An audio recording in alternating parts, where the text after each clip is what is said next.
Taste the Daily. Taste the Daily. எதிரிக்கு எதிரி போல தந்தையும் மகனும் விட்டு கொடுக்காமல் பிடிவாதம் பிடித்து வருவது பாமகவின் எதிர்காலத்தை கேள்விக்குறியாக்கிய நிலையில் கட்சி யாருக்குதான் சொந்தமாகும் என எதிர்பார்ப்பு எழுந்துள்ளது. அரசியல் கட்சிகள் என்றாலே அதிகார போட்டி சகஜம்தான். அதிலும் இரத்த உறவுகளே மாறி மாறி அடித்துக் கொள்ளும் கூத்துகள் எல்லாம் அரசியலில்தான் நிகழும். வாரிசுகளிடையே சண்டை, தந்தை மகனிடையே சண்டையில் இந்தியாவில் பல கட்சிகள் இரண்டாக உடைந்துள்ளன என்ற நிலையில் அந்த வரிசையில்தான் தற்போது பாமகவும் இணைந்திருக்கிறது. மகனுக்கு போட்டியாக தந்தை ராமதாஸ் பொதுக்குழுவை கூட்டுவது, செயற்குழுவை அறிவிப்பது, அன்புமணிக்கு ஆதரவான நிர்வாகிகளை நீக்குவது, நிர்வாக குழுவிலிருந்து மகன் அன்புமணியை நீக்குவது என ராமதாஸின் செயல்பாடுகள் பாமகவை பரிதாபமாக மாற்றி விட்டது. சென்னையில் பனையூரில் எனக்கு ஒரு அலுவலகம் நான் வச்சிருக்கிறேன். ஒரு புதுசாக ஒன்று ஆரம்பிச்சிருக்கிறேன். அங்கே வந்து எல்லாம் என்னை பார்க்கலாம். என்னதான் வாய்ப்பேச்சாக தந்தையும் மகனும் மோதலில் ஈடுபட்டாலும் சட்டத்தின்படி கட்சி யாருடைய கைக்கு செல்லும் என்ற கேள்வியும் எழுந்திருக்கிறது. இது குறித்து பாமக வட்டாரத்தில் விசாரித்த போது கட்சியின் அமைப்பு விதிப்படி அன்புமணி கைக்குதான் பாமக செல்லும் என திட்டவட்டமாக தெரிவிக்கின்றனர். அந்த வகையில் கட்சி தலைவரான அன்புமணியை நீக்க தந்தை ராமதாசுக்கு துளி கூட அதிகாரம் இல்லை என்றே கூறப்படுகிறது.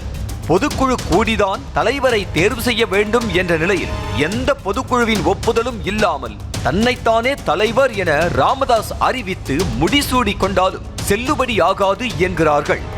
8ஆம் தேதி செயற்குழு கூட்டம் நடக்கும் என தந்தை ராமதாஸ் அழைப்பு விடுத்த நிலையில் கட்சி தலைவர் அன்புமணி இல்லாமல் செயற்குழுவை கூட்ட கட்சி விதிகளில் இடமே இல்லை என சொல்லப்படுகிறது. 2010ஆம் ஆண்டு GK மணி பாமகவின் தலைவராக இருந்த போது அடுத்த தேர்தல் 2014ஆம் ஆண்டுதான் நடைபெறும் என குறிப்பிட்டு ராமதாஸே கையொப்பமிட்டு தேர்தல் ஆணையத்திற்கு கொடுத்த ஆவணத்தை எடுத்து காட்டும் அன்புமணி ஆதரவாளர்கள் கட்சி விதிப்படி பாமகவின் தலைவர் பதவியில் அடுத்த ஆண்டு ஜூன் மாதம் வரை அன்புமணிதான் இருப்பார் என தெரிவிக்கிறார்கள்.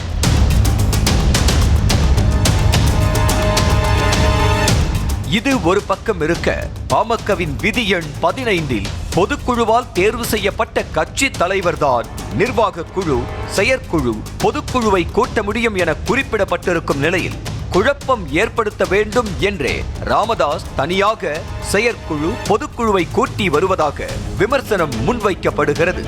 அதே போல விதி எண் 12 பிரிவு 4 படி நிர்வாக குழுவிலிருந்து கட்சி தலைவரை நீக்கவே முடியாது எனவும் குறிப்பிடப்பட்டுள்ளது. அந்த விதிப்படி பார்த்தால் நிர்வாக குழுவிலிருந்து அன்புமணியை நீக்கியதாக ராமதாஸ் வெளியிட்டதாக சொல்லப்படும் அறிவிப்பும் செல்லவே செல்லாது எனவும் தெளிவுபடுத்தப்படுகிறது.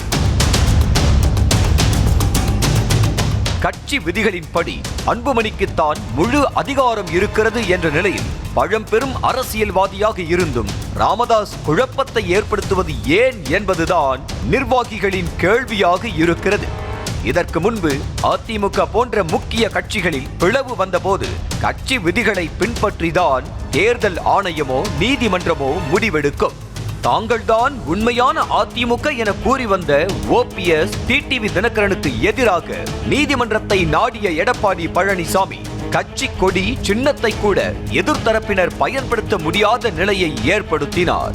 அந்த வகையில் மகன் அன்புமணிக்கு பட்டாபிஷேகம் நடத்தி வைத்த ராமதாசே தற்போது மகனுக்கு எதிராக திரும்பி கட்சியை கைப்பற்றுவேன் என சபதம் செய்து வரும் நிலையில் யார் உண்மையான பாமக என நீதிமன்றம் அல்லது தேர்தல் ஆணையத்திற்கு சென்று நிரூபித்துக் கொள்வது மட்டும்தான் மொத்த பிரச்சனைக்கும் முற்றுப்புள்ளியாக அமையும். அதை விட்டுவிட்டு செய்தியாளர் சந்திப்பிலும் சோசியல் மீடியா பதிவுகளிலும் மட்டும் போட்டிக்கு போட்டி என காட்டிக்கொண்டு வீண் பிடிவாதம் பிடிப்பது பாமகவினருக்கே அதிருப்தியை ஏற்படுத்தி மாற்று கட்சியை நோக்கி நகர வைக்கும் என்பதே யதார்த்தமாக பார்க்கப்படுகிறது. Taste the Daily. Taste the Daily.